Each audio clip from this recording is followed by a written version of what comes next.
Hi welcome to Rama Telugu కథలు. ఈరోజు పొడుపు కథ వచ్చేసి నీరు తగిలితే గుప్పెడవుతుంది, ఎండ తగిలితే గంపెడవుతుంది. దీనికి ఆన్సర్ కథ చివరిలో చెప్తా. ఈరోజు కథ పేరు దేవుడు చేయలేని పని. ఒక రాత్రి పానుపై నిద్రిస్తున్న అక్బర్ చక్రవర్తికి టక్కున ఒక ఆలోచన వచ్చింది. దేవుడు సర్వసమర్థుడు, ఆయన చేయలేని పనంటూ ఉండదు. అలాగే రాజునైన నేను కూడా సర్వసమర్థుణ్ణి, నాకు కూడా అసాధ్యమైన పని లేదు. కానీ సృష్టి మాత్రం నాకు అసాధ్యం. అలాగే భగవంతుడికి కూడా సాధ్యం కాని పని ఏదైనా ఉందా అని సందేహం కలిగింది. ఎంత ఆలోచించినా అక్బర్కు దీనికి సమాధానం దొరకలేదు.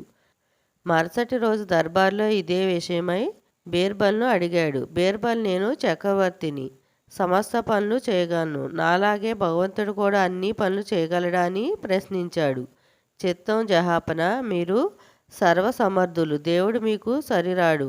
మీరు చేయగల కొన్ని పనులు ఆయన చేయలేడు, మీకున్న అవకాశం ఆయనకు లేదు అన్నాడు. తనను దేవుడి కన్నా గొప్పవాడిగా బీర్బల్ పొగుడుతుంటే చాలా ఆనందం వేసింది. కానీ తాను ఏ విషయంలో దేవుడి కన్నా గొప్పవాడినో తెలుసుకోవాలని అక్బర్కు అనిపించింది. కానీ నేరుగా అడగడం తన హోదాకు తగదు అనుకున్నాడు. అందుకే బీర్బల్, నీ మాటలను నేను ఒప్పుకుంటున్నా. అయితే నేను ఏ విషయంలో భగవంతుడి కన్నా గొప్పవాడినో పాపం ఈ సభలో ఉన్న వాళ్ళకు తెలియదు కదా, వాళ్ళ కోసం కాస్త చెప్తావా అన్నాడు అక్బరు. అలాగే, తప్పకుండా జహాపన. ఈ సువిశాల ప్రపంచం అంతా దేవుడిది, అలాగే తమకున్న సామ్రాజ్యం అంతా తమదే. మీకు ఎవరి మీదనైనా కోపం వస్తే వారిని మీ రాజ్యాన్ని విడిచి ఎక్కడికైనా పొమ్మని శాసించగలరు. కానీ ఇది దేవుడికి సాధ్యం కాదు. ఈ జగతంతా ఆయనదే కదా.